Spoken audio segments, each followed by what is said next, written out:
पहली बार 16 श्रृंगार किया जाता है जब किसी लड़की को मंडप के नीचे दुल्हन बनाया जाता है, और दूसरी बार 16 श्रृंगार किया जाता है जब किसी सुहागिन की अर्थी ले जाई जाती है।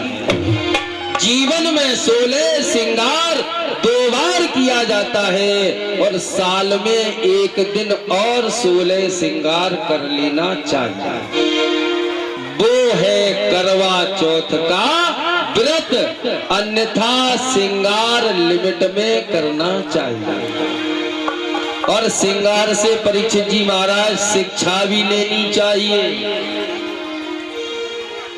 श्रृंगार से शिक्षा लेनी चाहिए। ऐसा नहीं कि हमें केवल सुंदर दिखने के लिए श्रृंगार करना है।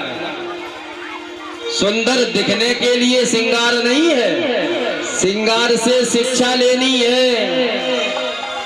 सबसे पहले श्रृंगार में आती है परीक्षित जी महाराज मांग, जो मंडप के नीचे पति के द्वारा भरी जाती है। मांग का क्या मतलब है? क्या सुंदर दिखने के लिए? मांग का मतलब होता है पति मंडप के नीचे ब्राह्मण देव के सम्मुख, हमारे पंडित जी महाराज विवाह कराते हैं तो इनको भली भांति ज्ञात है कि मंडप के नीचे ब्राह्मण देव, अग्नि देव, वरुण देव, सब देव, नवग्रह देव उपस्थित होते हैं। तब पति सब देवों के सम्मुख ये वायदा करता है कि आज हम तुम्हारी मांग भर रहे हैं, आज हम मंडप के नीचे तुम्हारी मांग भर रहे हैं। जो कुछ मांगना है वो जीवन भर हमसे मांगना है और किसी से मांगना नहीं है। मांग का ये मतलब है। और आज परीक्षित जी महाराज मांगे हो गई टेढ़ी। अब पति बेचारे पूरी कर कैसे पाए? मांगे टेढ़ी है, 90% मांग टेढ़ी। पति चक्कर में पड़ गए हैं कि हम कैसे पूरी कर पाए, तो मांग हमेशा सीधी रहनी चाहिए। मांग का सही मतलब ये है, पति कहते हैं कि आज से तुम्हारी मांगे हम पूरी करेंगे। मांग के बाद नंबर आता है बेदी का।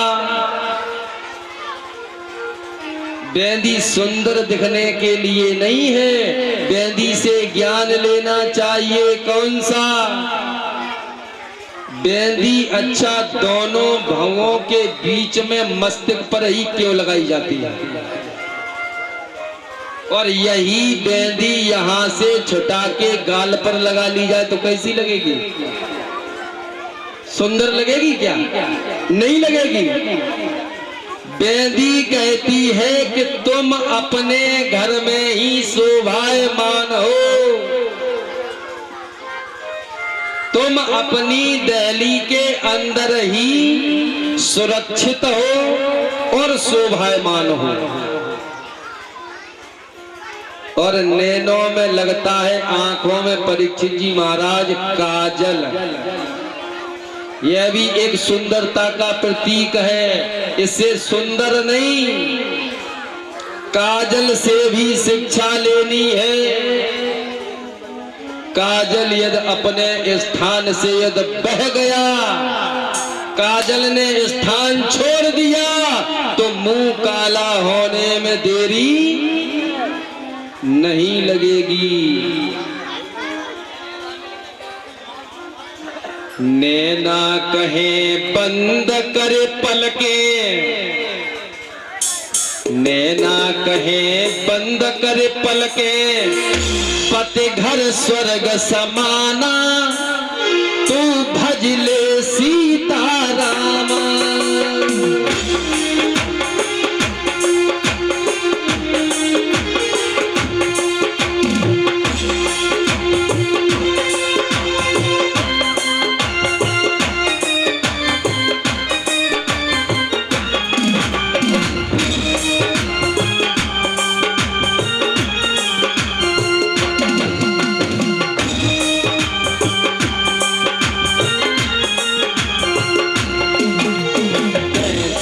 कहे बंद कर पल के पतघर स्वर्ग समाना, तो भजले सीतारामा।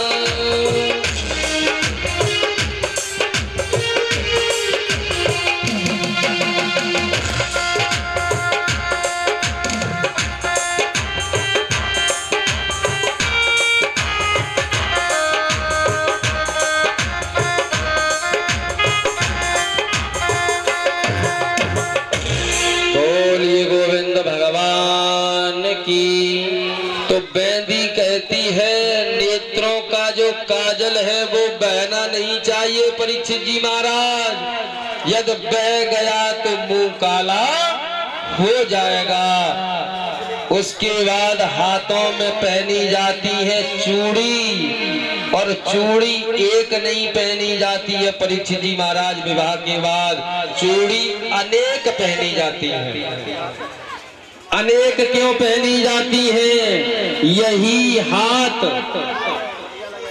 जिस हाथ में चूड़ी है, दोनों हाथों में चूड़ियां हैं, वो चूड़ी धर्म या पति की तरफ को यदि बढ़ेंगे तो चूड़ियों की आवाज दूसरी होगी, और यही अधर्म या पर पुरुष की तरफ बढ़ेंगे तो चूड़ियों की आवाज ऑटोमेटिक बदल जाएगी। चूड़ियां गवाह हैं, इसलिए श्रृंगार से हमेशा शिक्षा लेना चाहिए। 16 श्रृंगार किए पवन रेखा पहुंच गई वन में।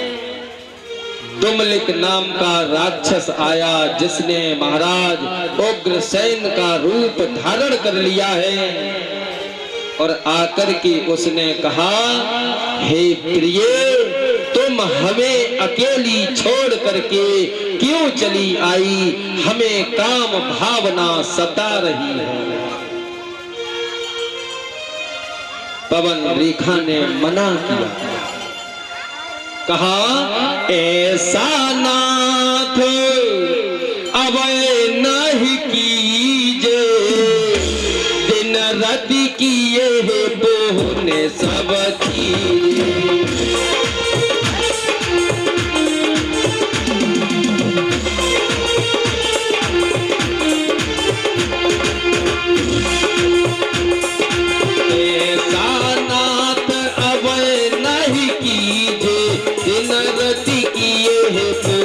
सब चीजें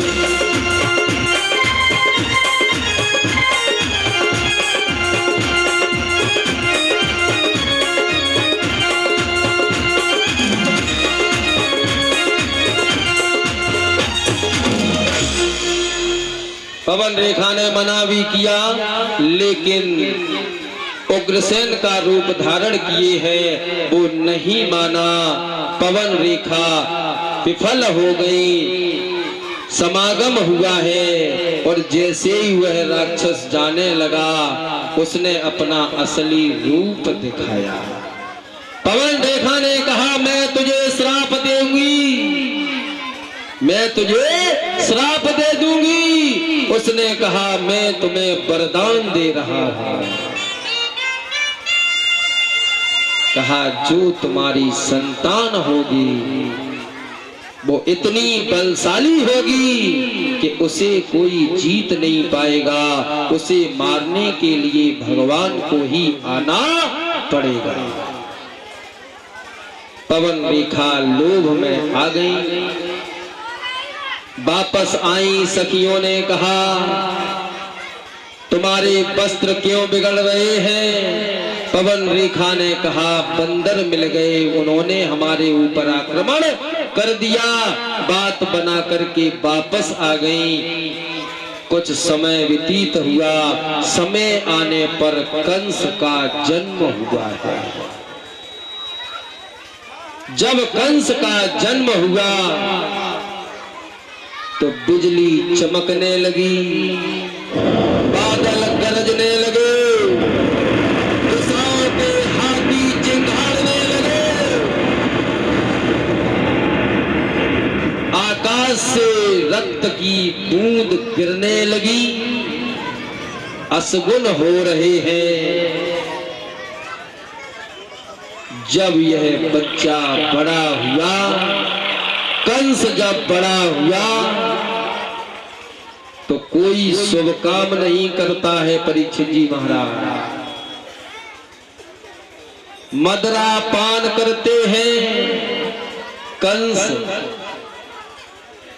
संतों का सम्मान नहीं करते हैं, पिताजी की बात नहीं मानते हैं, माँ की बात नहीं मानते हैं। माँ नहीं मात, पिता नहीं देवा, साधुन सन कर बाबा ही सेवा।